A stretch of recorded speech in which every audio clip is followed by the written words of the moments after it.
Hey, what's going on, everyone? How you guys doing today? Welcome back to another Sneak video.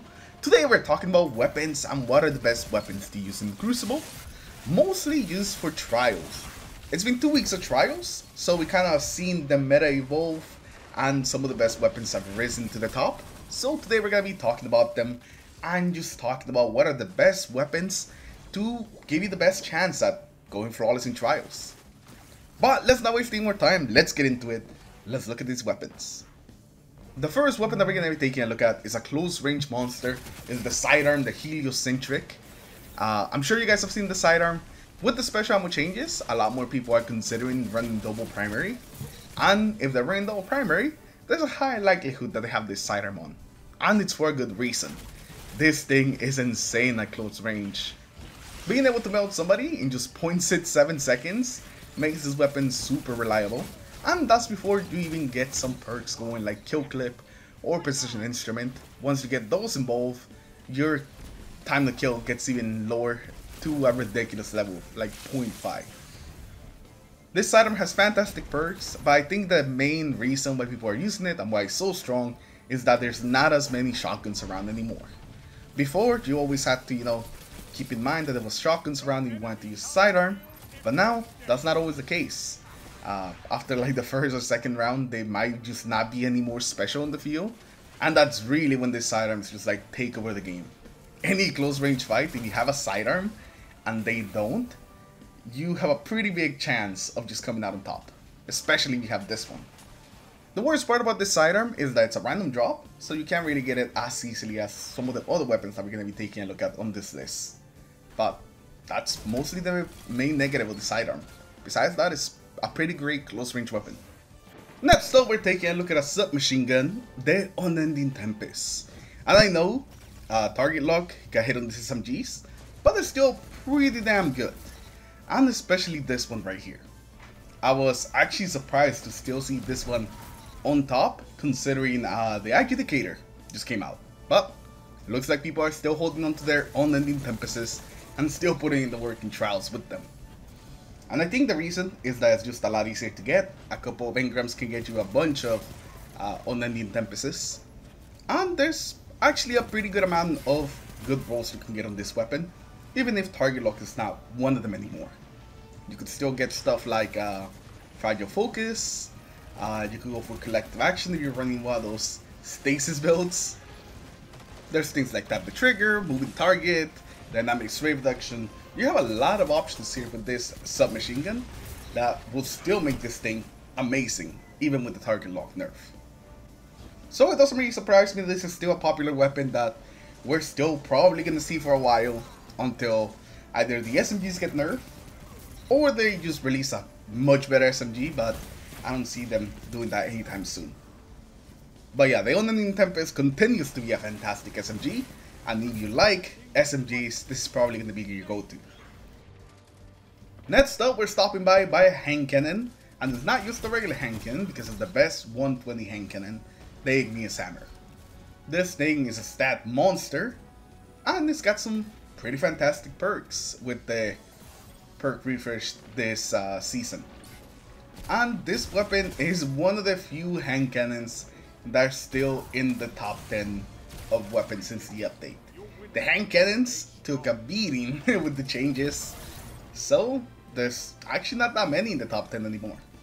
The one exception, of course, is the Igneous, because it's great range, great perk selection, and just it being a stat monster, having just some ridiculous stats, makes it so this weapon is still pretty up there. It's still like in the top 3, surprisingly. So if you're a fan of hand cannons, this is pretty much going to be your best bet for using a hand cannon. And you kind of just want to peek shoot with it. You want to use that peek shooting to your advantage to be able to beat out all those auto rifles, because that's mostly what you're going to be facing in trials. It is just auto rifle land, so peek shooting is a must. But since the Igneous does a lot of damage per shot, you're actually pretty great at team shooting. You can definitely just catch somebody off guard with all the damage you do with the Igneous and just get a pick that way. So just make sure you play with your team, and the Igneous can actually be a fantastic weapon still in the Crucible.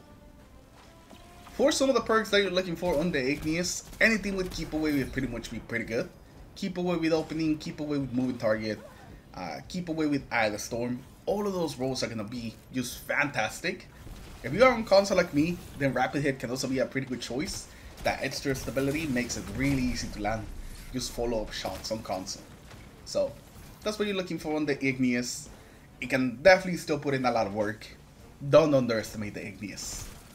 Now we're going to be talking a little bit about a special weapon, and it's pretty much going to be the only special weapon we talk about in this video, because the special weapons pretty much just dropped off a cliff in usage rate because of the new system. So special ammo is the most valuable it's ever been, and you gotta be a really good special weapon to, you know, take up that special slot. And that's exactly what the conditional finality is. It is still pretty much the best shotgun in the game.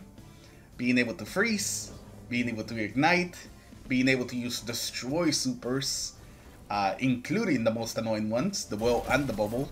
It just has so much utility and so much potential that even if you don't have as much ammo as you used to, just having the ability to do that, I think makes people want to use this weapon, and it's the reason why I still use it. I still be running around with my conditional in trials, because it is still a really good weapon for getting normal kills, for killing people out of supers. It is just fantastic still. If you have conditional and you're not using it, please use it, give it a try. You might actually end up falling in love with it, because it's just a fantastic shotgun. And there's a reason that even though all the other special weapons are not being used right now, it is still one of the most used weapons. Next up, we're going to be taking a look at two auto rifles. I wasn't sure if I should put both of these together or in different entries, but I decided to talk about both of them at the same time because they're very similar. They're both 450 auto rifles. They are the Prosecutor and the Amit, and I'm sure you guys have seen them. The auto rifles are crazy right now. They kill in 0.8 seconds, and it's very easy to reach that optimal TTK, meaning that these things are super stable, super easy to control, and it just makes them be lasers. They also have some pretty good range, so you can actually get people pretty far away with these auto rifles as well. The Prosecutor, since it's a little newer and has some better perks, is getting a little more play than the Amit, but they're both up there. The Prosecutor, the role that you usually see is something like Send Moment, Target Lock. Target Lock actually works pretty well on these 450s, because as long as you have Target Lock, you are always making reaching that optimal TTK easier, or if somebody's low enough in their resilience, you straight up just kill them faster. So yeah, you either go from killing somebody faster to reaching that TTK a little easier with Target Lock, so you're always kind of like benefiting from Target Lock. The only resilience where Target Lock doesn't make a difference is tier 10. Tier 9 to 1, they're either gonna die faster, or you will have an easier time to reach that optimal TTK. You won't have to hit as many headshots. The Amit, where it doesn't have something like Target Lock, it also has some really good perks that make it very stable and very accurate, and it just makes them just really good weapons to shoot, and just really good feeling auto rifles that kill surprisingly fast. Again, it is no joke how fast these auto rifles actually kill. They're pretty crazy, and it's pretty much safe to say that we're in an auto rifle meta. The Amit of the two is a little easier to get because you can craft this one and you can craft it with your God Rule. The Prosecutor is a little bit harder, but you can farm it from the first encounter in Prophecy. But Prophecy is left, so it'll be a while before people can farm the Prosecutor again. But even if you don't have the best perks in the Prosecutor, like the Send Moment and the Target Lock, this thing is still fantastic. I even used a PvE role in Crucible, and just the base stats on this weapon are so good, they will still just destroying people. The Prosecutor is ridiculous, is probably one of the best auto rifles ever. It's just a really good one. Alright, next up we're talking about the final weapon, and it's pretty much the weapon that you're expecting. Yes, it is the Summoner Adept. This weapon has been all over the place. I guess the Adept and non-Adept versions, because they're both just fantastic auto rifles. But they have been all over the place, and I'm sure you guys already knew that this was pretty much going to be here. This thing has just some amazing rolls. There's so many different rolls and perk combinations that you can make happen. There's so many good perks. You have like heal clip, send moment, dynamic sway, perpetual motion, kill clip, onslaught, target lock, top the trigger. Like, this thing is only good rolls. It is really hard to not get a good roll on the summoner. This thing is just amazing. And then it has a very competitive 0.8 time to kill. So it's very similar to the 480s. That's why these and the 480s have been all over the place, because they have a very competitive time to kill, and it's very easy to reach that time to kill. This thing always seems to be super stable, even when you don't really have a lot of stability. It's weird. It's weird that it's just so stable and so good. It's just such a good auto rifle.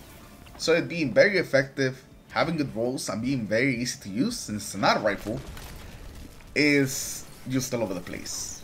It's all over the place. So the summoner is pretty much what you're gonna see in the Crucible all the time. If you have a summoner, it's pretty much your best bet for any Crucible related thing. Whether it's an adept one or a normal one, like I said, the perk pool is amazing on both. The adept one just has like the advantage of being able to use those adept mods, so you can add more range, more stability, whatever you need. So definitely the adept one is better, but just the normal summoner is still pretty amazing. It's still gonna do really well in the Crucible. So if you don't have an adept summoner, still use the summoner, because this thing is still just amazing. Still the best pretty much auto rifle in the game.